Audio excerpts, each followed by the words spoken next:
امي تحدتني ان انا اعمل الاكله ديت زي ما هي بتعملها بالظبط، وشرط اساسي ان الاكله دي تطلع بنفس الطعم ونفس الحلاوه ونفس الجمال اللي امي بتطلعها عليه. وعايزه اقول لكم ان الاكله دي يعني هي المفضله بالنسبه لنا كلنا، تمام.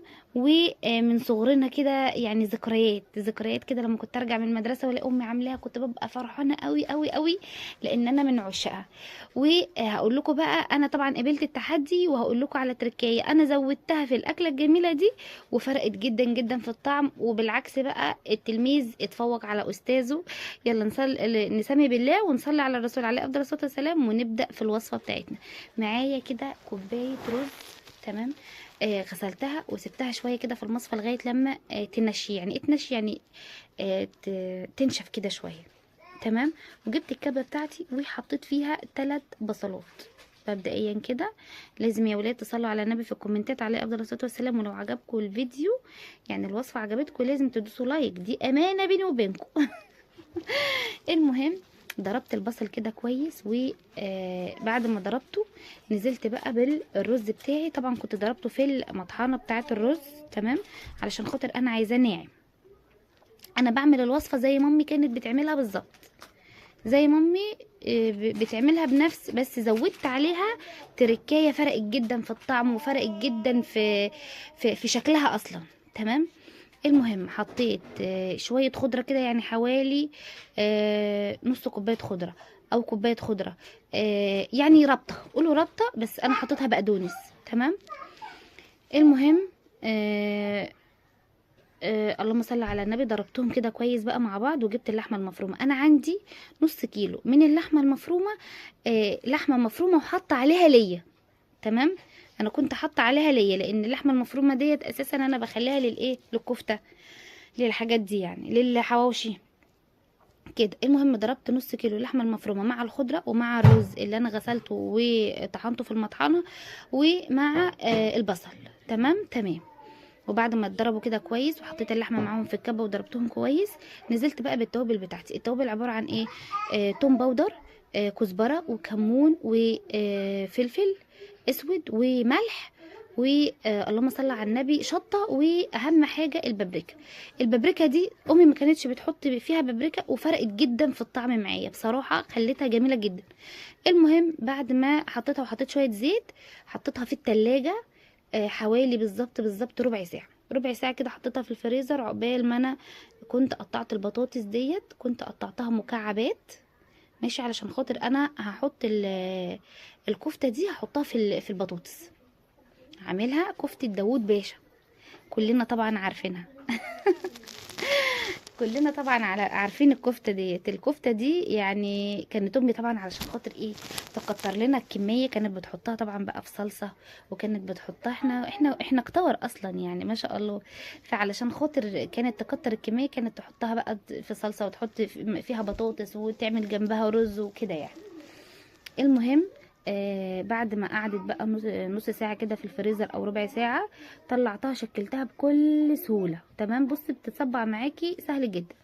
انا عملت اول حطة ديت اللي هي اول قلية، عملتها لقيت ان الصبع كبير، فانا ايه حبيت بقى ايه اللي عملتهم بعد كده صغرتهم، يعني خليتهم كده صغير، لان هي لسه ايه في الكفتة يعني بتنفش شوية.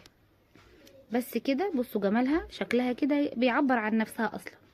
وحطيت بقى الطاسه بتاعت الزيت بتاعتي، وحطيت فيها زيت وسخنت الزيت، وحطيت الكفته على طول، ما بتاخدش وقت خالص، تتحمر بس وبعدين بتشيليها. مالك يا رحيم؟ المهم طبعا طلعت بقى ايه الكفته بتاعتي، جميله جمال، يا لهوي على الطعم. والله والله انا امي انبهرت، امي قالت لا انت فعلا التلميذ اتفوق على استاذه. لا طلعتها حلوه قوي، طلعت جميله ما شاء الله يعني. المهم ما تفكروش ان هي اتحمرت زياده، لا يا ولاد، ما لما بتتحط في الصلصه بتبقى جميله يعني، بتبقى حلوه كده وبتفتح اصلا انها بيفتح. حطيت شويه كده متحمرين، ما حطيتهمش في الصلصه، حطيت عليهم شويه كزبره وبقدونس كده من تحت، علشان خاطر ايه مرهان، وعلشان خاطر والد جوزي ايه قالك انا يعني عايزها محمره. وحطيت طبعا في الصلصه باقي الكميه، نزلت في الصلصه بقى، وجبت الصلصه عباره عن ايه، جبت معلقتين زيت وسخنتهم حلو كده مع مكعب مرقه. طبعا المفروض اساسا الاساسي ان هي بتتعمل بتوم، بتحطي التوم وتحمريه طبعا بعد ما تبقي دقاه كويس، وتنزلي طشه توم عاديه خالص.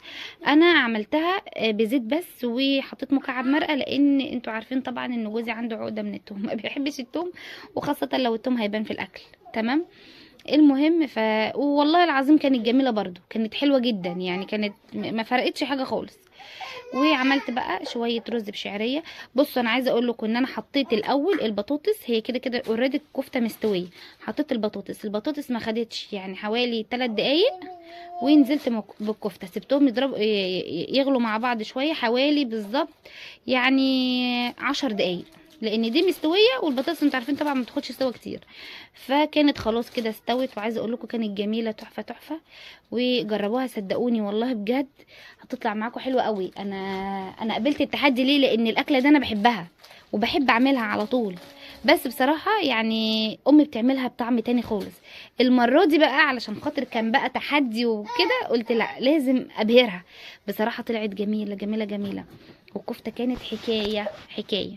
اهم حاجه يا ولاد، انتوا عايزين تعملوا الكفته من غير دهن خالص او من غير الليه دي خالص عادي، بتبقى برضو جميله.